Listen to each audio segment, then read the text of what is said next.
सर्व गुरुप्रसाद क्लासेसचे विद्यार्थी आणि प्रगती क्लासेसच्या विद्यार्थ्यांचे स्वागत. विद्यार्थ्यांनो, आज आपण 10वीचा सायन्स पार्ट 2चा lesson number 1 heredity and evolution हा पाहणार आहोत. तर हेरिडिटी म्हणजे काय? तर हेरिडिटी म्हणजे अनुवांशिकता आणि इव्हॉल्युशन म्हणजे उत्क्रांती. आणि या सगळ्या टॉपिकची आपण हळूहळू एक एक करून माहिती घेणार आहोत या लेसनमध्ये. कॅन यू रिकॉल म्हणजे 9thला तुम्ही शिकलेत, मागच्या इयत्तेत तुम्ही जे शिकलेत त्याबद्दल तुम्हाला 2-3 क्वेश्चन्स ते टाकतात प्रत्येक वेळेस की तुम्हाला काही आठवतंय का ते बघण्यासाठी. तर 9thमध्ये तुम्ही RNA DNA बद्दलची सर्व माहिती घेतलीच आहे. त्या संबंधित हे प्रश्न आहेत, बघूया. Which component of the cellular nucleus of living organism carry heredity character. Hereditary characters म्हणजे काय? तर अनुवांशिक गुणधर्म वाहून नेण्याचं काम पेशीतील कोणता घटक करतो?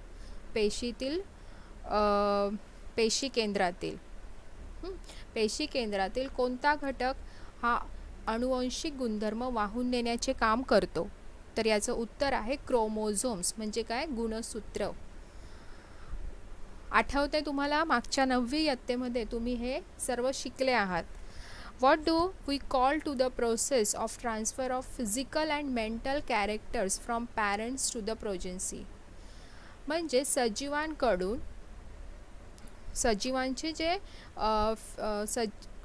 आपल्या मातापित्यांची, पॅरेंट्स म्हणजे मातापित्यांची शारीरिक आणि मानसिक लक्षणे संततीमध्ये संक्रमित होण्याच्या प्रक्रियेला काय म्हणतात? काय विचारलंय? आपल्या मातापित्यांची शारीरिक आणि मानसिक लक्षणे संततीमध्ये संक्रमित होण्याच्या क्रियेला काय म्हणतात? हेरिडिटी, अनुवांशिकता. अनुवांशिकता म्हणजेच काय की आपल्या मातापित्यांचे काही गुणधर्म हे मुलांमध्ये येत असतात. आपण बघतो की कोणी म्हणतं की आईसारखा दिसतो किंवा वडिलांसारखा दिसतो. याच्यामधले जे गुणधर्म आहेत काही ते वडिलांसारखे आहेत किंवा त्याच्या आईसारखे आहेत. तर transfer of physical and mental characters म्हणजे जे हे मेंटल आणि फिजिकल कॅरेक्टर्स आहेत, शारीरिक आणि मानसिक हे गुणधर्म जे आहेत हे मातापित्यांकडून मुलाकडे जे संक्रमित होतात त्यालाच आपण म्हणतो अनुवांशिकता, ज्याला इंग्लिशमध्ये हेरिडिटी म्हणतात. Which are the components DNA molecule म्हणजे DNAचा जो रेणू आहे हा कशाने बनलेला असतो? तर DNAचा फुल फॉर्म काय आहे? DNAचा फुल फॉर्म आहे डीऑक्सी रायबोज न्यूक्लिक ॲसिड. हा डीऑक्सीरायबोज शर्करा म्हणजे शुगर, डीऑक्सीरायबोज शर्करा, फॉस्फोरिक ॲसिड फॉस्फरिक आम्ल आणि नायट्रिक नत्रयुक्त पदार्थांच्या जोड्यांनी बनलेला असतो. हे सुद्धा तुम्ही मागील इयत्तेत बघितले. एकदा 9चं पुस्तक ओपन करून जर तुम्ही DNA RNAची जर डायग्राम्स वगैरे बघितला तर तुम्हाला हे सगळं लक्षात येणार. आता आपण ह्या इयत्तेत या लेसनमध्ये त्याच्या पुढचा अभ्यास करणार आहोत. हेरिडिटी अँड हेरिडिटरी चेंजेस, अनुवांशिकता आणि अनुवांशिकतेतील बदल. You know that heredity is the transfer of biological character from one generation to another via genes. म्हणजे एका पिढीतील जैविक लक्षणे जनुकांद्वारे, एका पिढीतील बायोलॉजिकल कॅरेक्टर म्हणजे काय? तर जैविक लक्षणे, एका पिढीतील जैविक लक्षणे जनुकांद्वारे, ह्या जीन्सद्वारे हे ट्रान्सफर होत असतं. संक्रमण कोणामार्फत होत असतं? जीन्समार्फत. एका पिढीतील जैविक लक्षणे जनुकांद्वारे दुसऱ्या पिढीत संक्रमित होण्याची प्रक्रिया म्हणजेच heredity. You know that what is heredity? Heredity is the transfer of biological character. कशामध्ये ट्रान्सफर होतं हे बायोलॉजिकल कॅरेक्टर? एका पिढीतून दुसऱ्या पिढीकडे वाया जीन्स म्हणजे जनुकांद्वारे होतं. यालाच आपण अनुवांशिकता असं म्हणतो. ही झाली हेरिडिटीची डेफिनेशन. ठीक आहे. आता कोणकोणत्या सायंटिस्टनी याच्यावरती शोध लावले ते बघूया. Gregor John Mendel is pioneer of the modern genetics. यांनी सर्वप्रथम ग्रेगर जॉनन यांनी याच्यात शोध लावण्याचा, जॉनन मेंडल यांनी शोध लावण्याचा प्रयत्न केला. ते सर्वप्रथम सायंटिस्ट आहेत ज्यांनी जेनेटिक्समध्ये संशोधन करण्याचं हाती घेतलं. It took a long time to understand the conclusion of his research about heredity. त्यांनी याच्यामध्ये भरपूर निष्कर्ष काढले, पण त्यांना भरपूर टाईमही लागला. भरपूर कालावधीनंतर संशोधन केल्यानंतर त्यांनी अनुवंशिकतेबद्दल माहिती जमा केली. In 1901 the reason behind the sudden changes were understood due to the mutational theory of Hugo de Rice. म्हणजे 1901 मध्ये इन 1901 ह्युगो दी रिस यांच्या उत्परिवर्तन सिद्धांत, म्युटेशन म्हणजे काय हे मी तुम्हाला पुढे डिस्कस करते. तर यांची जी थेअरी होती, यांनी जे सिद्धांताचा शोध लावला, ज्याला म्युटेशनल थेअरी असं म्हटलं जातं, याचा उपयोग यांना भरपूर प्रमाणामध्ये झाला अनुवंशिकतेचा अभ्यास करण्यासाठी, आणि त्यांचे जे कन्क्ल्युशन्स होते ते सॉल्व करण्यास सुरुवात झाली. मीनवाईल इन 1902 यातूनच 1902 मध्ये Walter Sutton observe the pair chromosomes in the cells of grasshopper. तर हे जे सायंटिस्ट असतात हे डायरेक्टली माणसांवरती रिसर्च करत नसतात, तर छोट्या छोट्या प्राण्यांपासून हे सुरुवात करतात. तर यांनी काय शोध लावला, वॉल्टर सटन यांनी काय ऑब्झर्व केलं, तर ग्रासहॉपर म्हणजे काय, ज्याला नाकतोड्या, ग्रासहॉपर. तर ग्रासहॉपरची जी पेशी आहेत त्या पेशीमध्ये जे क्रोमोझोम्स असतात, गुणसूत्र जे असतात, हे गुणसूत्र पेयर्समध्ये असतात, म्हणजे जोडींच्या स्वरूपात असतात. नाकतोड्यातल्या पेशींमधील गुणसूत्र हे जोडींच्या स्वरूपात असतात. Until then it was not known to anyone. तोपर्यंत गुणसूत्र हे जोडींच्या स्वरूपात असतात हे कोणालाही माहीत नव्हते. Research started in the direction of finding the nature of genetic material when it was proved that genes are carried via chromosomes. आणि ज्यावेळेस त्यांना हे कळालं की जीन्स जे असतात, जनुके, जीन्स म्हणजे काय, जनुके हे क्रोमोझोम्सद्वारे म्हणजे गुणसूत्रांद्वारे संक्रमित होत असतात, गुणसूत्र ह्या जीन्सला कॅरीड करत असतात. हे जेव्हा त्यांना कळालं तेव्हा त्यांचा रिसर्च म्हणजे त्यांचा शोध हा सुरू झाला. त्यांचा शोध कशावर सुरू झाला, तर काय नक्की जेनेटिक मटेरियल म्हणजे अनुवांशिक सामग्री कोणती आहे अजून हे शोधण्यासाठी त्या शोधाला वेग आला. Through which 1944 trio of scientist, म्हणजे हे जे 3 सायंटिस्ट होते, कोणकोणते, Oswald Avery, Maclyn McCarty and Colin MacLeod, prove that except viruses all living organisms have DNA as genetic material. तर ह्या 3 सायंटिस्टनी असं प्रूव्ह केलं की फक्त विषाणू, व्हायरस म्हणजे काय, विषाणू वगळता सर्व सजीवांमध्ये DNA हीच अनुवांशिक सामग्री आहे. म्हणजे जे हेरिडिटी हे जो प्रोसेस चालतो हा फक्त DNA मुळेच सजीवांमध्ये होतो, हे त्यांनी प्रूव्ह केलं. All organisms have DNA as genetic material. Genetic material म्हणजे काय, अनुवांशिक सामग्री. तर ही अनुवांशिक सामग्री कोणती आहे, तर DNA हीच आहे, फक्त कोणाला वगळता, व्हायरसेस म्हणजे विषाणूला वगळता. कळतंय. In 1961 the French geneticist Francois Jacob and Jacques Monod proposed a model for process of protein synthesis with the help of DNA in bacterial cell. तर 1961 साली फ्रान्समधील फ्रँकॉइस जॅकॉब आणि जॅक मोनॉड या अनुवंश वैज्ञानिकांनी जीवाणूंच्या पेशीत DNA द्वारे होणाऱ्या प्रथिन संश्लेषण, प्रोटीन्स म्हणजे काय, प्रथिन संश्लेषणाची प्रतिकृती तयार केली. तर हे जे प्रोटीन सिंथेसिस होतं, प्रथिन संश्लेषण होतं, हे कोणामार्फत होतं, कोणाची हेल्प घेऊन होतं DNAची. कुठे होतं हे, सेल्समध्ये, बॅक्टेरियाच्या पेशीत होतं. तर ही प्रतिकृती त्यांनी बनवली. It help to uncover the genetic code hidden in DNA. तर DNA मध्ये काही सांकेतिक भाषा असते, सांकेतिक मेसेजेस असतात, हे त्यावेळेस त्यांनी शोधलं. त्यामुळे DNA रेणूंमध्ये दडलेले जनुकीय संकेत उलगडण्यास मदत झाली. म्हणजे DNA मध्ये काय असतात? संकेत असतात, कोड्स म्हणजे संकेत, अनुवांशिक संकेत असतात, ते त्यांनी उलगडण्यास मदत त्यांना झाली. देअर बाय द टेक्निक, मग त्यांनी त्याच्यावरती भरपूर सारा अभ्यास केला आणि त्यावेळेस DNA तंत्र हे पुढे आलं. काही जनक अभियांत्रिकांच्या दृष्टीने, म्हणजे जे सायंटिस्ट त्याच्यात काम करत होते, त्याच्यामध्ये अफाट क्षमता असलेल्या पुनःसंयोजित DNA तंत्र विकसित झाले. मग जसं शोध ते पुढे घेऊ लागले, तसं तंत्र विकसित होऊ लागले आणि ते अजून जास्त प्रमाणामध्ये त्यांना त्याच्यात अभ्यास करायला मिळू लागला.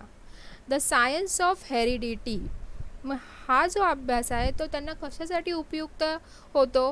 तर ही जी अनुवांशिकतेबद्दलची जो अभ्यास आहे, हा अभ्यास कशासाठी उपयोगी आहे? Is useful for diagnosis, treatment and prevention of hereditary disorder, production of hybrid varieties of animals and plants, and in industrial process in which microbes are used.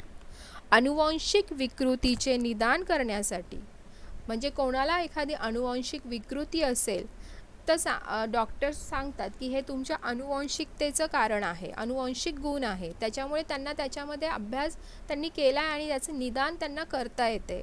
त्याच्यानंतर काही डिसऑर्डर्स असतात,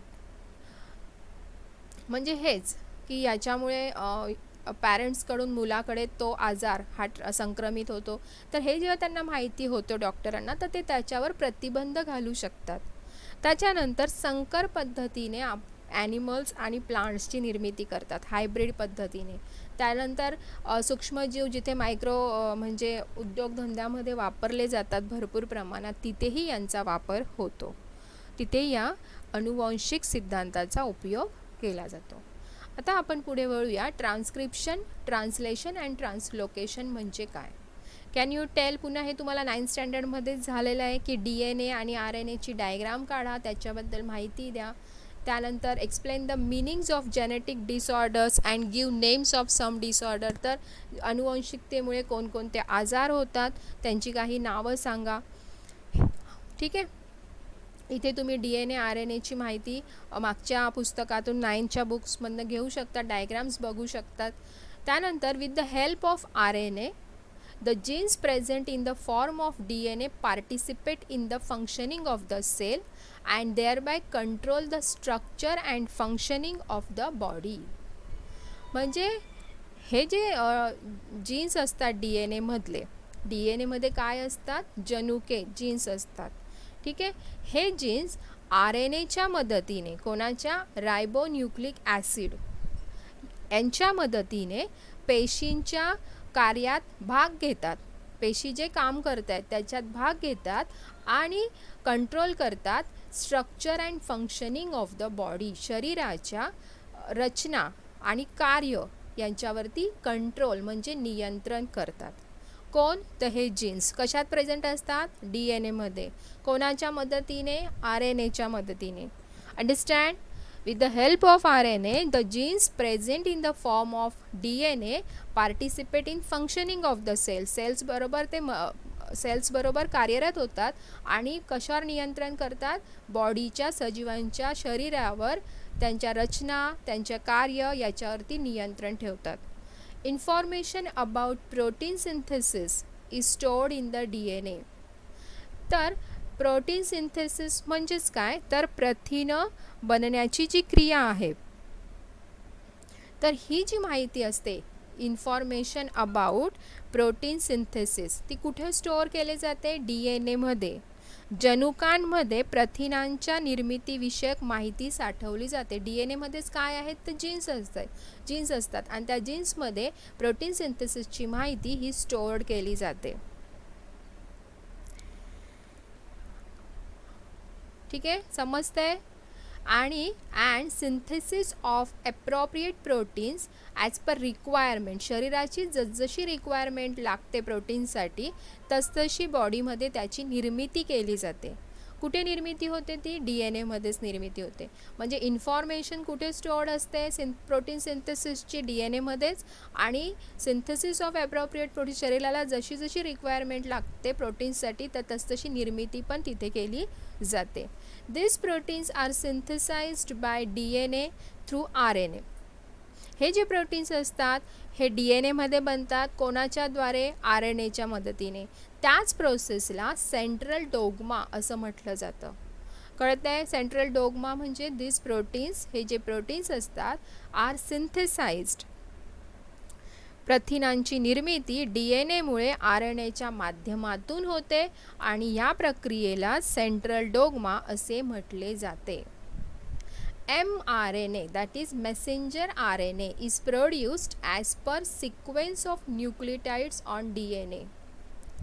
तर DNA पासून पहिले काय बनतात? मेसेंजर RNA बनतात.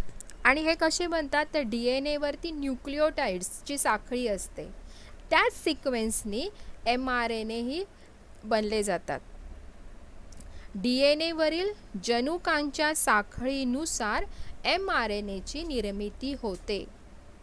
mRNA is produced as per the sequence of nucleotides on DNA. DNA वरील जनुकांची, न्यूक्लिओटाइड्स म्हणजे जनुकांच्या साखळीनुसार मेसेंजर RNA प्रोड्यूस्ड होतात, निर्माण होतात. थोडं एकदा दोनदा तुम्ही वाचलं व्यवस्थित तर तुमच्या डोक्यात जाणार. थोडासा पाठ हा आहे कन्फ्युजिंग, पण एकदा दोनदा रीड केलं तर no any problem. Only one of the two strands of DNA. आता जर तुम्ही मागच्या इयत्तेत DNAची जर डायग्राम बघितली तर DNA हा 2 धाग्यांनी बनलेला असतो. तर मेसेंजर RNA बनवताना त्याच्यातील एक धाग्याचा तो उपयोग करतो. Only one of the two strands, 2 स्ट्रँड्सपैकी एका स्ट्रँडचा उपयोग इथे ह्या प्रोसेसमध्ये होतो. Sequence of the nucleotides in mRNA being produced is always complementary to DNA strand used for synthesis. म्हणजे काय? तर ही प्रक्रिया होत असताना तयार होणाऱ्या mRNA रेणूतील आणि तो तयार करण्यासाठी वापरलेला DNAचा धागा, RNA मध्ये सुद्धा न्यूक्लिओटाइड स्टँड असतो. mRNA जो बनणार आहे त्याच्यामध्ये पण न्यूक्लिओटाइड स्टँड असतो. तर DNA मध्ये न्यूक्लिओटाइड स्टँड, दोघांमध्ये जनुके आहेत बरोबर, आणि त्यांची साखळी आहे.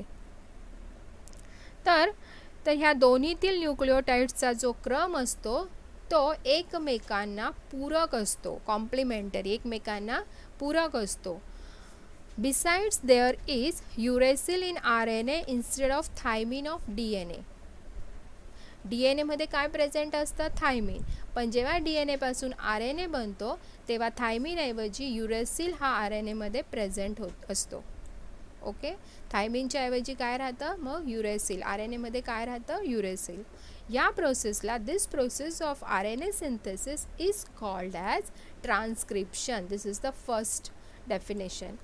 हा फर्स्ट पार्ट आपण बघितला की ट्रान्स्क्रिप्शन म्हणजे काय, तर DNA पासून RNA बनण्याची जी प्रोसेस आहे याला ट्रान्स्क्रिप्शन असं म्हटलं जातं. मुलांना समजतंय तुम्हाला? आता आपण पुढे वळूया. Second page. इथे तुम्हाला 2-3 डायग्राम्स दाखवले आहेत. इथे RNA पॉलिमर्स, RNA न्यूक्लिओटाइड्स म्हणजे RNA वरची जे जनुके असतात ती दाखवली आहेत. इथे ट्रान्स्क्रिप्शनची प्रोसेस इथे सांगितली आहे की ही प्रोसेस आहे ट्रान्स्क्रिप्शनचा. हा एक DNAचा धागा, एक इथे हा RNA बनला आहे. त्याच्यानंतर इथे दुसरी तुम्हाला इथे हा न्यूक्लियस आहे. हे ॲमिनो ॲसिडची डायग्राम आहे mRNA. आता ही प्रोसेस काय आहे आपण इथे बघूया. See here. Okay, sorry. हां, so mRNA that is the messenger RNA form in the nucleus. कुठे बनले हे? पेशी केंद्रकात. कम्स इन सायटोप्लाझम, पेशीद्रव्यात येतं. आता mRNA form in nucleus comes in cytoplasm. पेशी केंद्रकात तयार झालेला मेसेंजर RNA हा आता कुठे आला, पेशीद्रव्यात येतो. It brings in the coded message from DNA. तो येताना काय घेऊन येतो, तर तो बनतो कशापासून, DNA पासून. म्हणून DNA वरील सांकेतिक संदेश घेऊन येतो. तो येताना DNA वरील सांकेतिक कोडेड मेसेज, DNA वरील सांकेतिक संदेश घेऊन येतो. The message content the codes for amino acids. तर तो जो सांकेतिक मेसेज आहे तो कोणासाठी असतो, ॲमिनो ॲसिड्ससाठी असतो. The code for each amino acid consist of 3 न्यूक्लिऑइड्स. तर जो संकेत आहे ॲमिनो ॲसिडसाठी, जो संकेत आणतो तो त्या संदेशामध्ये ॲमिनो आपल्याकरता जे संकेत असतात, तर हा संकेत जो असतो हा 3 न्यूक्लिओटाइडच्या संचाच्या स्वरूपात असतो. जो कोड तो आणतो तर एका ॲमिनोसाठी ॲसिडसाठी जो कोड असतो, हा कोड म्हणजे काय, तर 3 न्यूक्लिओटाइडचा संच. The code for each amino acid म्हणजे प्रत्येक ॲमिनो ॲसिडसाठी एक एक कोड असतो आणि एक एक कोड हा 3 न्यूक्लिओटाइड्सने बनलेला असतो. 3 न्यूक्लिओटाइडच्या संचाने बनलेला असतो. त्या 3 न्यूक्लिओटाइडचा जो संच असतो त्याला ट्रिप्लेट कोडॉन असं म्हणतात. Understand all of you. Now next, doctor Hargobind Khorana, scientist of Indian origin, has made an important contribution in discovery of triplet codons for 20 amino acids. तर हे जे हरगोविंद खुराना होते यांनी काय शोध लावला, तर 20 ॲमिनो ॲसिडसाठीचे ट्रिप्लेट कोडॉन्स त्यांनी शोधून काढले. प्रत्येक ॲसिडचे ट्रिप्लेट कोडॉन्सवर त्यांनी संशोधन केले आणि त्यांच्या ह्या कामाबद्दल त्यांना 1968 साली नोबेल प्राइज मिळाले 2 आणखीन सायंटिस्ट बरोबर.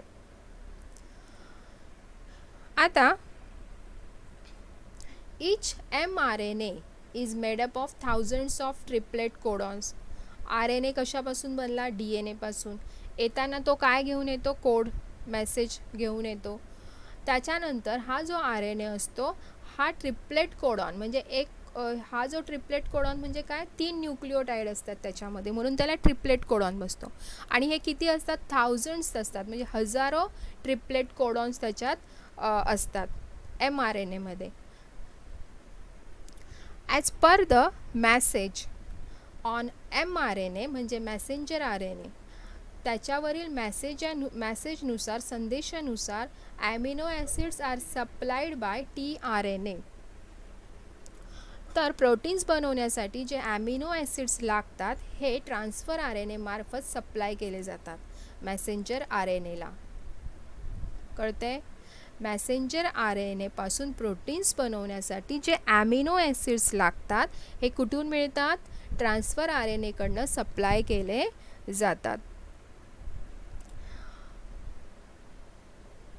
As per the message on mRNA, amino acids are supplied by tRNA. For this purpose, tRNA has anticodon having complementary sequence to the codon on mRNA. तर ह्या पर्पजमध्ये जो tRNA असतो त्याच्याकडे काय असतात, अँटीकोडॉन्स असतात आणि ते याला पूरक होतील. कोणाला, mRNAला. mRNAच्या कोडॉनला पूरक असतील एवढे असतात. त्यालाच ट्रान्सलेशन असं म्हणतात. mRNAवर जसा कोडॉन असतो त्याला पूरक क्रम असलेला अँटीकोडॉन हा ट्रान्सफर RNAवर असतो. या क्रियेलाच भाषांतरण, ट्रान्सलेशन असं म्हटलं जातं. कळते. आपण कोणते कोणते हे बघितलं फर्स्ट पॅरामध्ये. ट्रान्स्क्रिप्शन म्हणजे काय, आता भाषांतरण, ट्रान्सलेशन कशाला म्हणतात, तर mRNAमध्ये जे कोडॉन्स असतात त्याला पूरक tRNAमध्ये अँटीकोडॉन्स असतात, यालाच ट्रान्सलेशन असं म्हटलं जातं. The amino acids brought in by tRNA are bonded together by peptide bonds. तर tRNA म्हणजे काय, ट्रान्सफर RNA. ट्रान्सफर RNAने आणलेल्या ॲमिनो आम्लांची पेप्टाइड बंधाने शृंखला म्हणजे साखळी तयार करण्याचे काम RNA करतो. RNA काय काम करतो, इथे दिलेलं आहे rRNA. The amino acids brought in by tRNA are bonded together by peptide bonds. तर पेप्टाइड बॉन्ड्सने हे ॲमिनो ॲसिड्स बांधायचं काम rRNAच्या मदतीने होते. अंडरस्टँड? ॲमिनो ॲसिड्स कोण ट्रान्सफर करतं? RNA. ते ॲमिनो ॲसिड्स पेप्टाइड बॉन्ड्सच्या बंधाने बांधण्याचं काम हा करतो. During this process, the ribosome keeps on moving from one end of RNA to other end by the distance of one triplet codon. तर ह्या प्रोसेसमध्ये प्रोटीन्स बनवण्याच्या प्रोसेसमध्ये जो रायबोझोम असतो त्याची काय होत असते? मूविंग होत असते. तो एक एक कोडॉननी म्हणजे keeps on moving from one end of RNA mRNAच्या एका टोकापासून दुसऱ्या टोकापर्यंत मूव होतो. वन ट्रिपलेट कोडॉन, एक एक ट्रिपलेट कोडॉननी तो सरकत जातो. त्याच प्रोसेसला ट्रान्सलोकेशन असं म्हणतात. तर ट्रान्सलोकेशन म्हणजे काय? तर रायबोझोमची जी मूविंग होते mRNAच्या एका टोकापासून दुसऱ्या टोकापर्यंत त्याला काय म्हणतात? ट्रान्सलोकेशन. आणि हा किती डिस्टन्स ट्रॅव्हल करतो एका वेळेस? तर एक एक ट्रिपलेट कोडॉनवरून हा सरकत जातो.